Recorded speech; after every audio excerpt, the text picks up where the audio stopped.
जय माता दी। भक्तों, आज हम श्रवण करेंगे दुर्गा सप्तशती पाठ का 5वां दिन का अध्याय। श्री दुर्गा जी के 5वें स्वरूप को सकंद माता कहा जाता है, जो भगवान सकंद कुमार कार्तिकेय के नाम से जानी भी जाती है।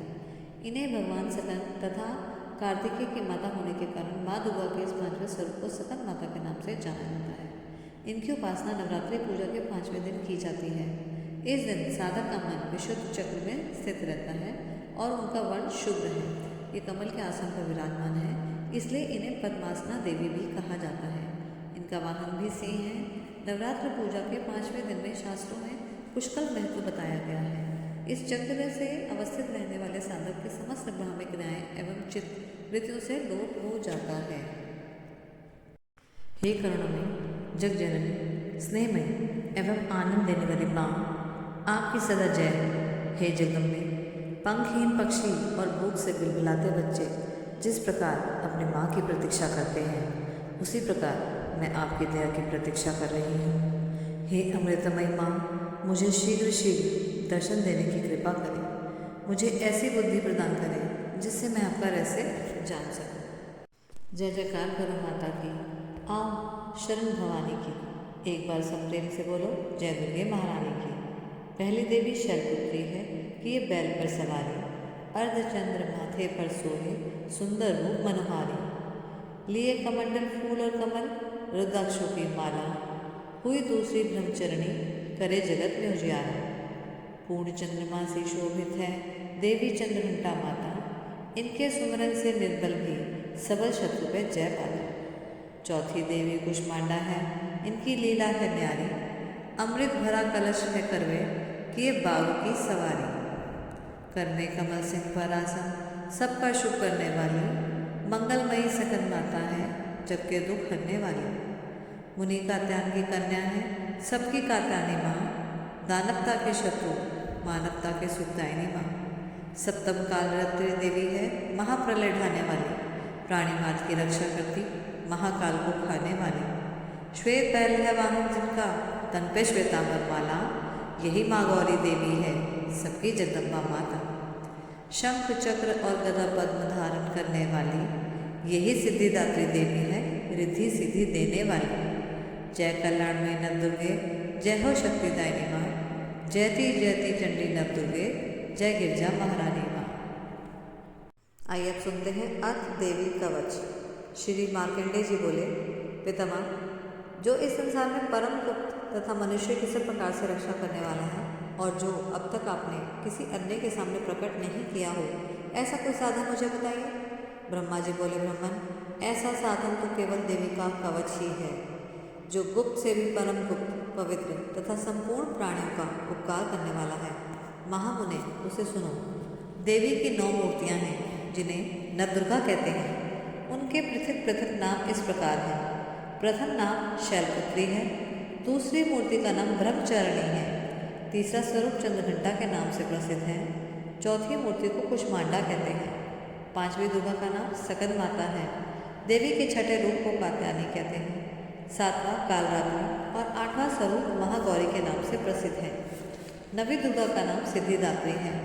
ये सब नाम सर्वज्ञ महात्मा वेद भगवान के द्वारा ही प्रतिपादित हुए हैं। जो मनुष्य अग्नि में जल रहा हो, रणभूमि में शत्रु से घिर गया हो, विषम संकट में फंस गया हो, तथा इस प्रकार भय से आतुर होकर जो भगवती दुर्गा के शरण में प्राप्त हुए हों, उनका कभी अमंगल नहीं होता। युद्ध के समय संकट में पड़ने पर उनके ऊपर कोई विपत्ति दिखाई नहीं देती है, उन्हें दुख, शोक और भय की प्राप्ति नहीं होती। जिन्होंने भक्तिपूर्वक देवी का स्मरण किया है, वह निश्चय ही वृद्धि को प्राप्त होते हैं। देवेश्वरी, जो तुम्हारा चिंतन करते हैं, उनकी तुम निसंदेह रक्षा करते हो। चामुंडा देवी प्रेत पर आरूढ़ है, वाराही भैंसे पे सवारी करती है, ऐन्द्री का वाहन ऐरावत हाथी है, वैष्णवी देवी गरुड़ पर आसन जमाती है, माहेश्वरी वृषभ पर आरूढ़ होती है, कुमारी का वाहन मयूर है। भगवान विष्णु की प्रियतमा लक्ष्मी देवी कमल के आसन पर विराजमान है और वह हाथों में कमल धारण किए हुए हैं। वृषभ पर आरूढ़ ईश्वरी देवी ने श्वेत रूप धारण कर रखा है। ब्राह्मणी देवी हंस पर बैठी हुई है और सब प्रकार के आभूषणों से विभूषित हैं। इस प्रकार ये सभी देवियाँ सब प्रकार की योग शक्तियों से संपन्न है। इनके अतिरिक्त और भी बहुत सी देवियां हैं जो अनेक प्रकार के आभूषणों से और शोभा से युक्त तथा अनेक प्रकार के रत्नों से सुशोभित हैं। ये संपूर्ण देवियां क्रोध से भरी हुई हैं और भक्तों की रक्षा के लिए रथ पर बैठी दिखाई देती हैं। ये शंख, चक्र, गदा, शक्ति, हल, मूसल, खेटक, तोमर, परशु, पाश, कुंद और त्रिशूल आदि उत्तम शार्दनुष आदि अस्त्र शस्त्र अपने हाथों में धारण करती हैं। दैत्यों के शरीर का नाश करना, भक्तों को अभयदान देना और देवताओं का कल्याण करना, यही उनके शस्त्र धारण का उद्देश्य है। महान रौद्र रूप, अत्यंत घोर पराक्रम, महान बल और महान उत्साह देने वाली माँ, तुम महान भय को नाश करने वाली हो, तुम्हें नमस्कार है। तुम्हारी ओर देखना भी कठिन है। शत्रुओं को भय बढ़ाने वाली जगदम्बिके मेरी रक्षा करो। पूर्व दिशा में इंद्री मेरी रक्षा करे।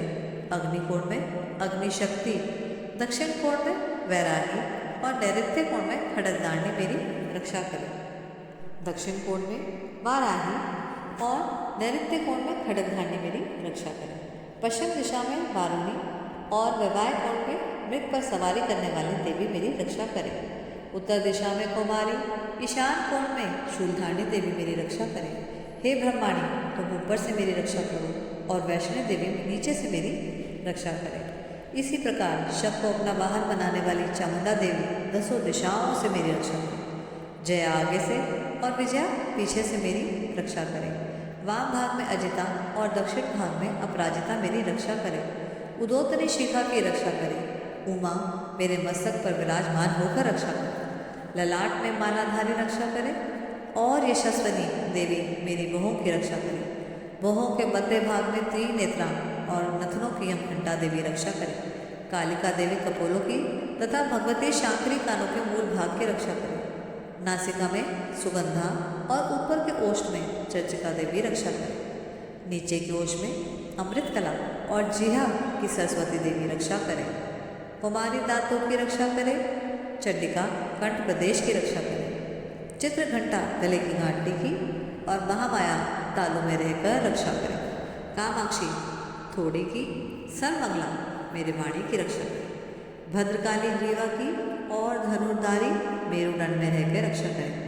कंठ के बाहरी भाग में नीलग्रीवा और नली कंठ की नली में नलकूबरी रक्षा करे। दोनों कंधों में खड्गनी और दोनों भुजाओं में वज्रधारणी रक्षा करे। दोनों हाथों की दंडनी और उंगलियों की अंबिका रक्षा करे।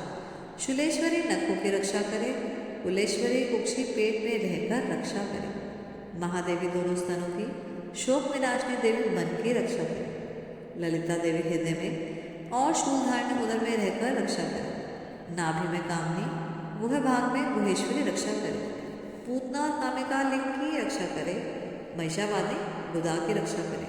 भगवती कटी भाग की विंध्यवासिनी घुटनों की रक्षा करे। संपूर्ण कामनाओं को देने वाली महाबला देवी दोनों चरणों के पृष्ठ भाग की रक्षा करे। श्री देवी पैरों की उंगलियों की, तलवासिनी देवी पैरों के तलवों में रहकर रक्षा करे। दृष्टा कराली देवी नखों की और ऊर्ध्व केशनी देवी केशों की रक्षा करे। रोम वालों के छिदों में कुबेरी तथा त्वचा की बागेश्वरी देवी रक्षा करे। पार्वती देवी रक्त, मज्जा, वसा, मांस, हड्डी और मेदे की रक्षा करे। आंतों की कालरात्रि और पित्त की मुक्तेश्वरी रक्षा करे। मूलाधार आदि कमल कोशों में पद्मावती देवी और कफ में चूड़ा देवी स्थित होकर रक्षा करे। नख के तेज की ज्वालामुखी रक्षा करे। जिसका किसी से भी अस्त्र से भेदन ना हो सके, वह अभेदा देवी शरीर की समस्त संधियों में रहकर रक्षा करे। हे ब्रह्माणी, आप मेरे वीर की रक्षा करें। छतेश्वरी छाया की रक्षा करें तथा धर्म धारणी देवी मेरे अहंकार, मन और बुद्धि की रक्षा करें। वज्रहस्ता देवी मेरे प्राण, अपान, व्यान, उदान और समान वायु की रक्षा करें। भगवती कल्याण शोभना मेरे प्राणों की रक्षा करें। रस, रूप, गंध, शब्द, स्पर्श इन विषयों को अनुभव करते समय योगिनी देवी मेरी रक्षा करें। सत्वगुण, रजोगुण, तमोगुण की रक्षा सदाय नारायणी देवी रक्षा करे। वाराही आयु की रक्षा करे। वैष्णवी देवी धर्म की रक्षा करे तथा चक्रणी देवी यश, कीर्ति, लक्ष्मी, धन तथा विद्या की रक्षा करे। इंद्राणी आप मेरे गोत्र की रक्षा करें। चंडिके तुम मेरे पशुओं की रक्षा करो, महालक्ष्मी पुत्रों की रक्षा करे, भैरवी मेरी पिता पति या पत्नी की रक्षा करे, मेरे पद की सुकथा तथा मार्ग की क्षेमकारी रक्षा करे। राजा के दरबार में महालक्ष्मी रक्षा करे तथा सब ओर से व्याप्त रहने वाली विजया देवी संपूर्ण भयतापों से मेरी रक्षा करे। देवी, जो स्थान इस कवच में नहीं कहा गया है अथवा रक्षा से रहित रह गया है वह सब तुम्हारे द्वारा सुरक्षित हो, क्योंकि आप विजयशालिनी और पाप नाशिनी हो। कवच के द्वारा सब ओर से सुरक्षित मनुष्य जहाँ जहाँ भी जाता है वहाँ वहाँ उसे धन का लाभ होता है तथा संपूर्ण कामनाओं को सिद्धि करने वाली विजय की प्राप्ति होता है। वह जिस जिस अभीष्ट वस्तु का चिंतन करता है वह उसको निश्चय ही प्राप्त कर लेता है। वह पुरुष इस पृथ्वी पर महान ऐश्वर्य का भागी होता है। कवच से सुरक्षित मनुष्य निर्भय हो जाता है, युद्ध में उसकी पराजय नहीं होती, वह तीनों लोक में पूजनीय होता है। देवी का यह कवच देवताओं के लिए भी दुर्लभ है। जो प्रतिदिन नियम पूर्वक तीनों संध्याओं के साथ श्रद्धा के साथ इसका पाठ करता है उसे देवी कला प्राप्त होती है तथा वह तीनों लोकों में कहीं भी पराजित नहीं होता। इतना ही नहीं, वह अपमृत्यु से रहित होकर 100 से भी अधिक वर्षों तक जीवित रहता है। उसको मकड़ी, चेचक और कोढ़ आदि संपूर्ण व्याधियाँ नष्ट हो जाती हैं।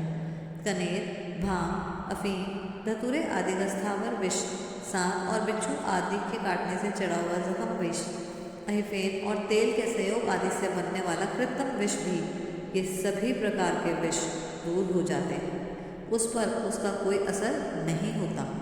इस पृथ्वी पर मारण, मोहन आदि जितने भी अभिचारिक तांत्रिक प्रयोग होते हैं तथा इस प्रकार के यंत्र मंत्र होते हैं वे सब इस कवच को हृदय में धारण कर लेने पर मनुष्य को देखते ही नष्ट हो जाते हैं।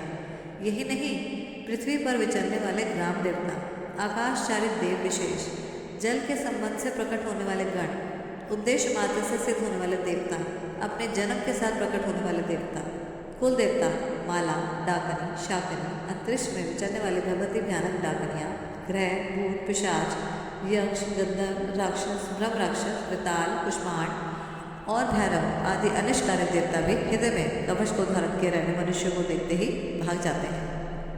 कवचधारी पुरुष को राजा से सम्मान वृद्धि प्राप्त होती है। यह कवच मनुष्य के तेज को वृद्धि करने वाला और उत्तम है। कवच का पाठ करने वाला पुरुष अपनी कीर्ति से विभूषित भूतल पर अपने सुयश के साथ वृद्धि को प्राप्त होता है। जो पहले कवच का पाठ करके उसके बाद सप्तशती चंडी का पाठ करता है तब उसकी तब तक वन, पर्वत, कानन, पृथ्वी सहित ये पृथ्वी टिकी रहती है। तब तक वह पुत्र, पौत्र आदि कुल की परंपरा बनी रहती है। फिर देह का अंत होने पर वह पुरुष भगवती महामाया के प्रसाद से नित्य परम पद को प्राप्त होता है, जो देवताओं के लिए भी दुर्लभ है। वह सुंदर दिव्य रूप धारण करता है और सदा शिव के साथ आनंद का भागी होता है। जय माता दी। श्री अर्गला स्रोत। श्री मार्कंडेय जी बोले, जनता, मंगला, काली, भद्रकाली, कपालिनी, दुर्गा, क्षमा, शिवा, धात्री, स्वाहा, स्वधा इन नामों से प्रसिद्ध जगदम्बिके तुम्हें मेरा नमस्कार हो। देवी चामुंडे तुम्हारी जय हो। संपूर्ण प्राणियों का कष्ट हरने वाली देवी तुम्हारी जय हो। सब में व्याप्त रहने वाली देवी तुम्हारी जय हो। हे कालरात्रि तुम्हें नमस्कार है। मधु और कैटब वाले ब्रह्मा जी को वरदान देने वाली देवी तुम्हें नमस्कार है। तो मुझे रूप आत्मस्वरूप का ज्ञान दो। जय, मोह पर विजय दो। यश, मोह विजय तथा ज्ञान प्राप्ति रूपी यश दो और मेरे काम, क्रोध आदि शत्रु का नाश करो। महिषासुर का नाश करने वाली, भक्तों को सुख देने वाली देवी तुम्हें नमस्कार है। तो मुझे रूप दो, जय दो, यश दो, काम, क्रोध आदि शत्रु का नाश करो। रक्त बीज का वध, चंडमुंड का विनाश करने वाली देवी तो मुझे रूप दो, जय दो, यश दो, काम, क्रोध आदि शत्रु का नाश करो। शुभ और निशुभ, धूम्रलोचन का मर्दन करने वाली देवी तो मुझे रूप दो, जय दो, यश दो, काम, क्रोध आदि शत्रु का नाश करो। सबके द्वारा वंदित युगल चरणों वाली, संपूर्ण सौभाग्य प्रदान करने वाली परमेश्वरी तो मुझे रूप दो, जय दो, यश दो, काम, क्रोध आदि शत्रु का नाश करो। तुम्हारा रूप और चरित्र अचित्य हैं, तुम समस्त शत्रु का नाश करने वाले हो। तो मुझे रूप दो, जय दो, यश दो, काम, क्रोध आदि शत्रु का नाश करो। पापों को दूर करने वाले चरण गए, जो भक्तिपूर्वक तुम्हारे चरणों में सर्वदा अपना मस्तक झुकाते हैं, उन्हें तुम रूप दो, जय दो, यश दो, काम, क्रोध आदि शत्रु का नाश करो। रोगों का नाश करने वाली चंडिके, जो भक्तिपूर्वक तुम्हारी स्तुति करते हैं उन्हें तुम रूप दो, जय दो, यश दो और उनके काम, क्रोध आदि शत्रुओं का नाश करो। चंडिके, इन संसार में जो भक्तिपूर्वक तुम्हारी पूजा करते हैं उन्हें रूप दो, जय दो, यश दो और काम, क्रोध आदि शत्रुओं का नाश करो। मुझे सौभाग्य, आरोग्य दो, परम सुख दो, रूप दो, जय दो, यश दो, काम, क्रोध आदि शत्रुओं का नाश करो। जो मुझसे द्वेष रखते हैं उनका तुम नाश करो। मेरे बल की वृद्धि करो। रूप दो, जय दो, यश दो, काम, क्रोध आदि शत्रुओं का नाश करो। देवी, मेरा कल्याण करो। मुझे उत्तम संपत्ति प्रदान करो। रूप दो, जय दो, यश दो और काम, क्रोध आदि शत्रुओं का नाश करो। अंबिके, देवता और असुर दोनों ही अपने माथे की मुकुट की मणियाँ तुम्हारे चरणों पर खींचते हैं। तुम रूप दो, जय दो, यश दो, काम, क्रोध आदि शत्रुओं का नाश करो। तुम अपने भक्तजनों को विद्वान, यशस्वी तथा लक्ष्मीवान बनाओ तथा रूप दो, जय दो, यश दो, काम, क्रोध आदि शत्रुओं का नाश करो। प्रचंड दैत्य का धर्म करने वाली चंडिके, मुझे शरणागत को रूप दो, जय दो, यश दो, काम, क्रोध आदि शत्रुओं का नाश करो। चतुर्मुख ब्रह्मा जी के द्वारा प्रशंसित हे चार भुज वाली परमेश्वरी, तो मुझे रूप दो, जय दो, यश दो, काम, क्रोध आदि शत्रुओं का नाश करो। देवी अंबिके, भगवान विष्णु नित्य निरंतर भक्तिपूर्वक तुम्हारी स्तुति करते रहते हैं, तो मुझे रूप दो, जय दो, यश दो, काम, क्रोध आदि शत्रुओं का नाश करो। हिमाचल की कन्या पार्वती के पति महादेव जी के द्वारा प्रशंसित होने वाले परमेश्वरी, तो मुझे रूप दो, जय दो, यश दो, काम, क्रोध आदि शत्रुओं का नाश करो। शचीपति इंद्र के द्वारा सद्भाव से पूजित होने वाले परमेश्वरी, तो मुझे रूप दो, जय दो, यश दो, काम, क्रोध आदि शत्रुओं का नाश करो। प्रचंड भुजदंडों वाले दैत्यों को घमंड चूर करने वाली देवी, तो मुझे रूप दो, जय दो, यश दो, काम, क्रोध आदि शत्रुओं का नाश करो। देवी अंबिके, तुम अपने भक्तजनों का सदा असीम आनंद प्रदान करने वाली हो, तो मुझे रूप दो, जय दो, यश दो, काम, क्रोध आदि शत्रुओं का नाश करो। मन की इच्छा के अनुसार चलने वाले मनोहर पति का प्रदान करो। जो मनुष्य इस स्रोत का पाठ करके सब शक्ति रूपी महास्रोत का पाठ करता है, वह सब शक्ति की जब संख्या से मिलने वाले श्रेष्ठ फल को प्राप्त कर लेता है, साथ ही वह प्रचुर संपत्ति भी प्राप्त कर लेता है। श्री कीलक स्रोत। चंडिका देवी को नमस्कार है। श्री मार्कंडेय जी बोले, विशुद्ध ज्ञान ही जिनका शरीर है, तीनों वेद ही जिनके दिव्य नेत्र हैं, जो कल्याण प्राप्ति के हेतु हैं तथा अपने मस्तक पर अर्धचंद्र का मुकुट धारण करते हैं, उन भगवान शिव को नमस्कार है।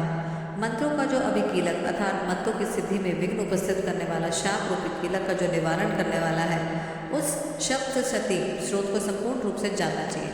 यदि सप्तशती के अतिरिक्त अन्य मंत्रों के जप से भी निरंतर जो जप में लगा रहता है, वह भी कल्याण का भागी होता है। उसके भी उच्चाटन आदि कर्म सिद्ध होते हैं और उसे भी समस्त दुर्लभ वस्तुओं की प्राप्ति होती है। तथापि जो अन्य मंत्रों का जप न करके केवल इस सप्तशती नामक स्रोत से ही देवी की स्तुति करते हैं, उन्हें स्तुति मार्ग से ही देवी सिद्ध हो जाती है। उन्हें अपने कार्य की सिद्धि के लिए मंत्र, औषधि तथा किसी अन्य साधन के अवयोग की आवश्यकता नहीं रहती है। बिना जप के ही उसके उच्चाटन आदि समस्त अभिचारिक कर्म सिद्ध हो जाते हैं। इतना ही नहीं, उनकी संपूर्ण अभीष्ट वस्तुएं भी सिद्ध होती हैं। लोगों के मन में यह शंका थी कि जब केवल सप्तशती की उपासना से ही अथवा सप्तशती को छोड़कर अन्य मंत्रों की उपासना से भी समान रूप से सब कार्य सिद्ध होते हैं, तब उनमें से श्रेष्ठ कौन सा साधन है? इस पर भगवान शिव ने उनके पास आए और जिज्ञासुओं को बताया कि सप्तशती नामक संपूर्ण स्रोत ही सर्वश्रेष्ठ एवं शुभदायी है। तब भगवती चंडिका ने सप्तशती नामक स्रोत को महादेव जी से कहकर उसे गुप्त कर दिया। सप्तशती के पाठ से जो पुण्य प्राप्त होता है, उसकी कभी समाप्ति नहीं होती है, किंतु अन्य मंत्रों के जप जन्य पुण्य की समाप्ति हो जाती है। अतः भगवान शिव ने अन्य मंत्रों की अपेक्षा जो सप्तशती को श्रेष्ठता का निर्णय दिया है, वह अन्य मंत्रों को जप करने वाला पुरुष भी यदि सप्तशती के स्रोत और जप का अनुष्ठान कर ले, तो वह भी पूर्ण रूप से कल्याण का भागी होता है। इसमें तनिक भी संदेह नहीं है। जो साधक कृष्ण पक्ष की चतुर्दशी अथवा अष्टमी को एकाग्रचित होकर भगवती की सेवा में अपना सर्वस्व समर्पित कर देता है, फिर उसे प्रसाद रूप में ग्रहण करता है, उस पर भगवती माँ प्रसन्न होती है, अन्यथा उसकी प्रसन्नता प्राप्त नहीं होती है। इस पर सिद्धि के प्रतिबंधक रूप कीलन के द्वारा महादेव जी ने इस स्रोत को कीलित कर रखा है। जो ऊपर ऊपर बताई गई विधि से निष्कीलन करके सप्तशती स्रोत का प्रतिदिन स्पष्ट उच्चारण पूर्वक पाठ करता है वह मनुष्य सिद्ध हो जाता है, वही देवी का पार्षद होता है और वही गंधर्व भी होता है।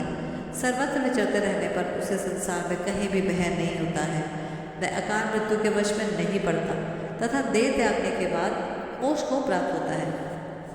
अतः कीलन को जानकर उसका परिहार करके ही सप्तशती का पाठ आरंभ करना चाहिए। जो ऐसा नहीं करता उसका नाश हो जाता है। इसलिए कीलन और निष्कीलन का ज्ञान प्राप्त करने पर ही यह स्रोत निर्दोष होता है और विद्वान पुरुष का इस निर्दोष स्रोत का ही पाठ आरंभ करते हैं। स्त्रियों में भी जो भी सौभाग्य आदि दृष्टि पर उच्च रहता है वह भी सब इस देवी के प्रसाद का ही फल है। अतः इस कल्याणदायक स्रोत का सदा जप करना चाहिए।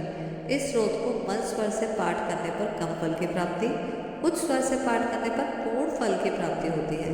अतः उच्च स्वर से ही इसका पाठ आरंभ करना चाहिए, जिसके प्रसाद से ऐश्वर्य, सौभाग्य, आरोग्य, संपत्ति, शत्रु का नाश और मोक्ष की भी प्राप्ति होती है।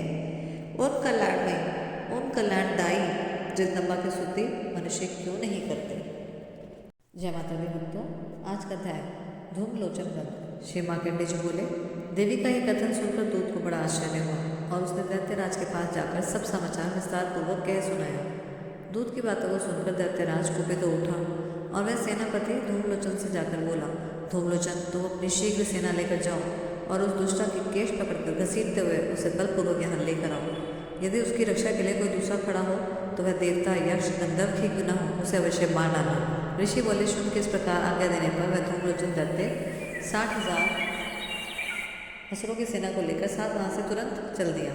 वहाँ पहुंचकर उसने हिमालय पर रहने वाली देवी को देखा और ललकार कर कहा, अरे तू शुंभ निशुंभ के पास चल। यदि इस समय प्रसन्नतापूर्वक मेरे स्वामी के समीप नहीं चलेगी तो मैं तुझे बलपूर्वक तेरे को बालों के समीप घसीटता हुआ वहाँ ले चलूँगा। देवी बोली, तुम्हें दैत्यों के राजा ने भेजा है, तुम स्वयं भी बलवान हो और तुम्हारे साथ विशाल सेना भी है। ऐसी दशा में यदि तुम मुझे बलपूर्वक ले चलोगे तो मैं तुम्हारा क्या कर सकती हूँ। ऋषि बोले, देवी के कहने पर असुर धूमलोचन की ओर लपका और तब अंबिका ने हुम शब्द के उच्चारण मात्र से ही उसे भस्म कर दिया। फिर तो क्रोध से भरी दैत्यों की विशाल सेना और अंबिका ने एक दूसरे पर तीखे सहायकों, शक्तियों और फरसों की वर्षा आरंभ की। इतने में ही देवी का वाहन सिंह क्रोध में भरकर भयंकर गर्जन करते हुए गर्दन के बालों को हिलाता हुआ असुरों की सेना में कूद पड़ा। उसने कुछ दैत्यों को पंजों की मार से, कितनों को अपने जबड़ों से और कितने ही महादैत्यों को पटककर दाड़ों में घायल कर डाला। उस सिंह ने अपने नखों से कितनों के ही पेट फाड़ डाले और थप्पड़ मारकर कितनों के ही सर धड़ से अलग कर दिए। देवी का वाहन उस महाबली सिंह ने अत्यंत क्रोध से भरे हुए क्षण भर में ही सारे असुरों की सारी सेना को संहार कर डाला। शुंभ ने जब यह सुना कि देवी ने धूमलोचन असुर को मार डाला तथा उसके सिंह ने सारी सेना का संहार कर डाला, तब उस दैत्यराज को बड़ा क्रोध हुआ। उसके होठ कांपने लगे। तुरंत उसने चंड और मुंड नामक दो महादैत्यों को आज्ञा दी, हे चंड और हे मुंड, तुम लोग बहुत बड़ी सेना लेकर वहाँ जाओ और उस देवी के बालों को पकड़कर अथवा उसको बांध कर यहाँ शीघ्र लेकर आओ। यदि इस प्रकार उसे लाने में संदेह हो तो युद्ध में सब प्रकार के अस्त्र शस्त्र तथा अपने समस्त आसुरी सेना का प्रयोग करके उसकी हत्या भी कर डालना। उस दुष्टा की हत्या होने पर सिंह के भी मारे जाने पर अंबिका को बांधकर साथ शीघ्र लेकर ही लौटना। भक्तों, अब जानते हैं 7वां अध्याय, चंड मूड का वध। श्री मार्कंडेय जी बोले, तदनंतर शुंभ की आज्ञा पाकर वे चंड और मूड आदि दैत्य चतुरांगिनी सेना लेकर अस्त्र शस्त्र से सुसज्जित होकर चल दिए। फिर गिरिराज हिमालय के स्वर्णमय ऊंचे शिखर पर पहुंचकर उन्होंने सिंह पर बैठी हुई देवी को देखा। वे मन मन मुस्कुरा रही थी। उन्हें देखकर दैत्य लोग तत्परता से पकड़ने के उद्योग करने लगे। किसी ने धनुष तान लिया, किसी ने तलवार संभाली और कुछ लोग देवी के पास आकर खड़े हो गए। तब अंबिका ने उन शत्रुओं के प्रति बड़ा क्रोध किया। उस समय क्रोध के कारण उनका मुख काला पड़ गया, ललाट में रोहित टेढ़ी हो गई और वहाँ से तुरंत विकराल मुख वाली काली प्रकट हुई, जो तलवार और पाश धारण किए हुए थी। वे विचित्र खड़ग बाग धारण किए थे और चीते की चमक की साड़ी को पहने हुए नर मुंड की माला से विभूषित थी। उनके शरीर पर मांस जैसे सूख गया था, मात्र हड्डियों का ढांचा था। जीभ लगी पाने के कारण वे और भी डरावनी प्रतीत हो रही थी। उनकी आंखें भीतर को धसी हुई थी और रक्ताभ थी। वे अपनी भयंकर गर्जना से संपूर्ण दिशाओं को गुजार रही थी। बड़े बड़े दैत्यों का वध करते हुए वे कालिका देवी बड़े वेग से दैत्यों की उस सेना पर टूट पड़ी और सबका भर्षण करने लगी। वे पार्श्व रक्षकों, अंकुशधारी महावतों, योद्धाओं और घंटा सहित कितने ही हाथियों को एक ही हाथ में पकड़कर मुंह में डाल लेती थी। इसी प्रकार घोड़े, रथ, सारथी, गिर सहित रथी सैनिकों को मुंह में डालकर वे बड़े भयानक रूप से उनका चर्वण कर डालती थी। किसी के बालों को पकड़ लेती थी, किसी का गला दबा देती थी और किसी को पैरों से कुचल डालती थी और किसी को धक्के से गिराकर मार डालती थी। वे असुरों के छोड़े गए बड़े बड़े अस्त्र शस्त्र अपने मुंह में पकड़ लेती थी और रोष में भरकर उनको दांतों में पीस डालती थी। काली ने भगवान बलवान और दुरात्मा दैत्यों की सारी सेना को रौंद डाला, खा गई और कितनों को मार गिराया। कोई तलवार के घाट उतारे गए, कोई खड़ग वाग से पीटे गए और कितने ही असुर दांतों के अग्रभाग के उससे कुचले जाने पर मृत्यु को प्राप्त हुए। इस प्रकार देवी ने असुर की सारी सेना को क्षण भर में मार गिराया। यह देख चंड उन अत्यंत भयानक काली की देवी की ओर दौड़ा तथा महादैत्य मुंड ने भी अत्यंत भयंकर बाणों की वर्षा से 1000 बार चलाए गए चक्रों से उन भयानक नेत्रों वाली देवी को आच्छादित कर डाला। वे अनेक चक्र देवी के मुख में समाते ऐसे जान पड़ रहे थे जैसे मानो सूर्य के बहुतरे मंडल बादलों के उदर में प्रवेश कर रहे हों। तब भयंकर गर्जना करने वाली काली ने अत्यंत रोष में भरकर विकट अट्टहास किया। उस समय उनके विकराल बदन के भीतर कठिनता से देखी जाने वाली अपने दांतों की प्रभा से वे अत्यंत उज्ज्वल दिखाई दे रही थी। देवी ने बहुत बड़ी तलवार हाथ में लेकर हम का उच्चारण करके चंड पर धावा किया और उसके बालों को पकड़कर उसी तलवार से उसका सर काट डाला। चंड को मारा देख मुंड भी देवी की ओर दौड़ा। तब देवी ने रोष में भरकर उसे तलवार से घायल करके धरती पर सुला दिया। महापराक्रमी चंड और मुंड को मारा देख अपनी जान बचाने के लिए बाकी सेना भय से व्याकुल होकर इधर उधर भागने लगी। तदंतर काली ने चंड और मुंड का मस्तक हाथ में लेकर चंडिका के पास जाकर प्रचंड अट्टहास करते हुए कहा, देवी, मैंने चंड और मुंड नामक 2 महापशुओं को तुम्हें भेंट किया है। अब युद्ध यज्ञ में तुम शुंभ और निशुंभ का स्वयं ही वध करना। ऋषि बोले, वहां लाए हुए उन चंड और मुंड नामक महादैत्यों को देखकर कल्याणमय चुंडी ने काली से मधुरम वाणी में कहा, देवी, तुम चंड और मुंड को मेरे पास लेकर आई हो, इसीलिए संसार में तुम्हारे चामुंडा के नाम से तुम्हारी ख्याति होगी। जय माता दी। भक्तों, अब पढ़ते हैं 8वां अध्याय, रक्त बीज वध। श्री मार्कंडेय जी बोले, चंड और मुंड नामक दैत्य के मारे जाने से बहुत सी सेना का संहार हो जाने पर दैत्यों के राजा प्रतापी शुंभ के मन में बड़ा क्रोध हुआ और उसने दैत्यों की संपूर्ण सेना को युद्ध के लिए प्रस्थान की आज्ञा दे दी। वह बोला, आज उदययुध नाम के 86 दैत्य सेनापति अपनी सेनाओं के साथ युद्ध करने के लिए कूच पड़े। कंबू नामक दैत्य ने 84 सेना नायक अपने बलाबल के साथ यात्रा करनी शुरू करी। 50 कोटि वीर्य कुल के और 100 धौम्र कुल के असुर सेनापति मेरे आज्ञा से सेना सहित कूच करें। कालक, धौरल, मौर्य और काल के असुर भी इस युद्ध की सेना के लिए तैयार होकर मेरी आज्ञा से तुरंत प्रस्थान करें। भयानक शासन करने वाला असुरराज शुंभ उस प्रकार आज्ञा देकर सहस्त्र बड़ी बड़ी सेनाओं के साथ युद्ध करने के लिए चला। उसकी अत्यंत भयंकर सेना को आती देख चंडिका ने अपने धनुष के टंकार से पृथ्वी और आकाश के बीच का भाग गुंजा दिया। राजन, तब देवी के सिंह ने भी बड़े क्रोध से जोर जोर से दहाड़ना आरंभ किया। फिर अंबिका ने अपने घंटे के शब्द से उस ध्वनि को और बढ़ा दिया। धनुष की टंकार, सिंह की दहाड़ और घंटे की ध्वनि से संपूर्ण दिशाएं गूंज उठी। इस भयंकर शब्द से काली ने अपने विकराल रूप को और बढ़ा दिया तथा इस प्रकार वह विजयी हुई। उस तुमुल नाद को सुनकर दैत्यों की सेनाओं ने चारों ओर से आकर चंडिका देवी, सिंह और काली देवी को क्रोधपूर्वक घेर लिया। राजन, इसी बीच में असुरों के विनाश और देवताओं के अभ्युदय के लिए ब्रह्मा, शिव, कार्तिकेय, विष्णु और इंद्र आदि देवों की शक्तियाँ जो अत्यंत पराक्रम और बल से संपन्न थी, उनके शरीरों से निकलकर उन्हीं के रूप में चंडिका देवी के पास गई। जिस देवता का जैसा रूप, वैसी वेशभूषा और जैसा वाहन, ठीक वैसे ही साधनों से संपन्न उसकी शक्तियाँ असुरों से युद्ध करने के लिए आई। सबसे पहले हंस पर बैठी युद्ध विमान पर अक्षय सूत्र और कमंडलों से सुशोभित ब्रह्मा जी की शक्ति उपस्थित हुए, जिन्हें ब्रह्माणी कहते हैं। महादेव जी की शक्ति वृषभ पर आरूढ़ होकर हाथों में श्रेष्ठ त्रिशूल धारण किए, महानाग का कंकड़ पहने, मस्तक पर चंद्र रेखा से विभूषित होकर वहां आ पहुंची। कार्तिक जी की शक्ति जगदम्बिका उन्हीं का रूप धारण करके श्रेष्ठ मयूर पर आरूढ़ होकर हाथों में शक्ति लिए दैत्यों से युद्ध करने के लिए वहां आई। इसी प्रकार भगवान विष्णु की शक्ति गरुड़ पर विराजमान होकर शंख, चक्र, गदा, शारंग और खड्ग हाथ में धारण किए वहां आई। अनुपम यज्ञ वाराह का रूप धारण करने वाली श्री हरि की जो शक्ति है, वह भी वाराह शरीर धारण करके वहां उपस्थित हुई।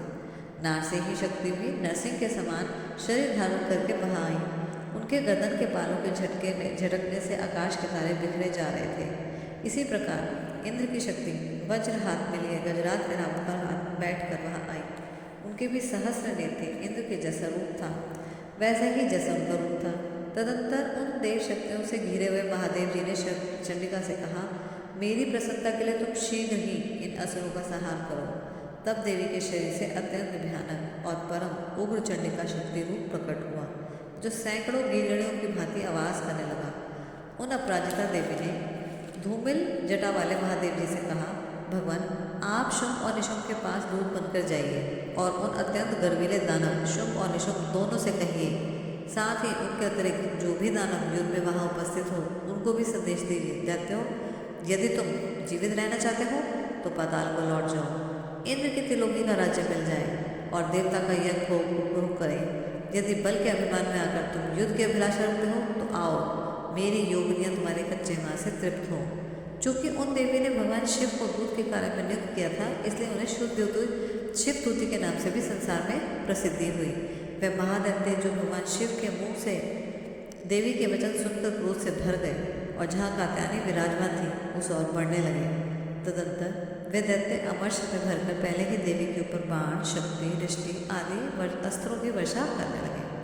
तब देवी ने खेल ही खेल में धनुष की टंकार की और उससे छोड़े गए बहुत बड़े बाणों द्वारा दैत्यों को चलाए गए बाण, शूल, शक्ति और फरसों को काट डाला।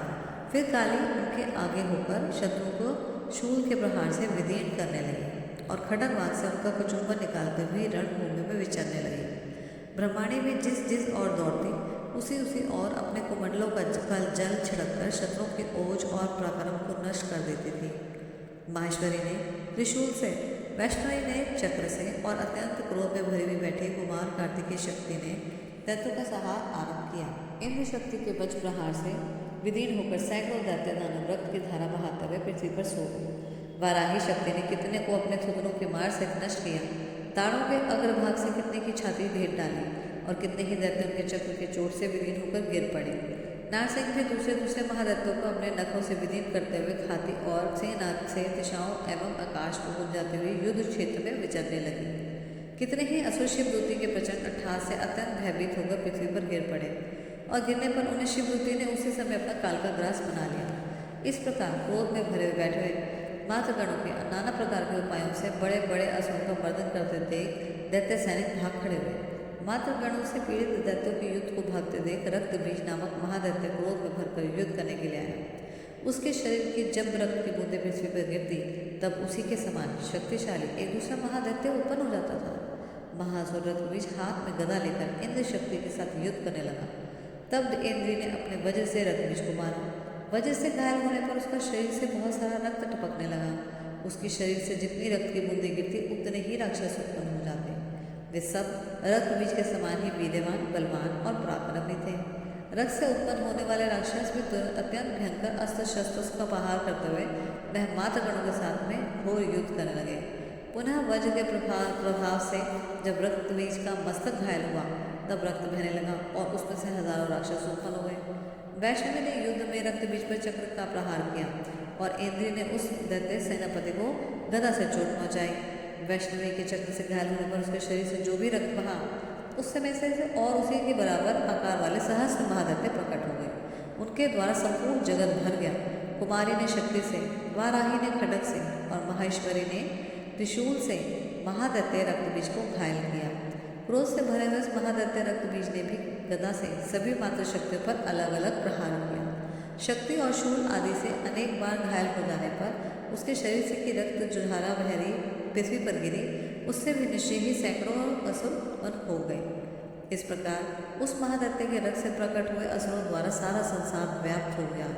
इससे उन देवताओं को बड़ा भय हुआ। देवताओं को खिन्न देख चंडिका ने काली से शीघ्रतापूर्वक कहा, चामुंडे तुम अपने मुंह को और तनिक जरा फैलाओ और मेरे शस्त्राघात से गिरने वाले रक्त बिंदुओं और उनसे उत्पन्न होने वाले महादैत्य को तुम अपने इस उतावले मुख में खा जाओ।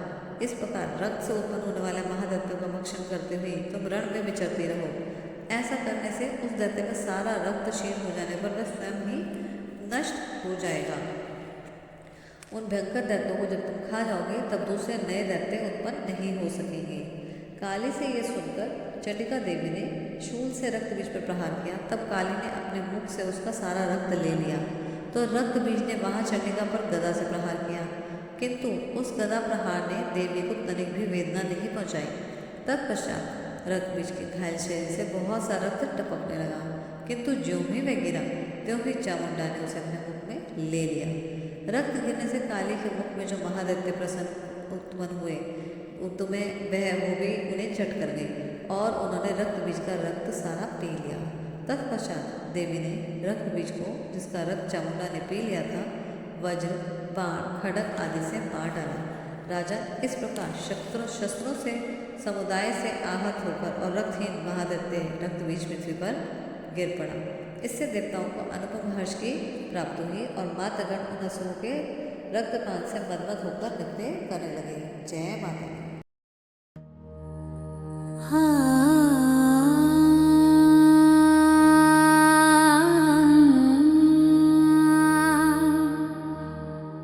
जय अम्बे गौरी मैया, जय श्यामा गौरी, तुमको निश दिन ध्यावत हरे ब्रह्मा शिवरी। जय जय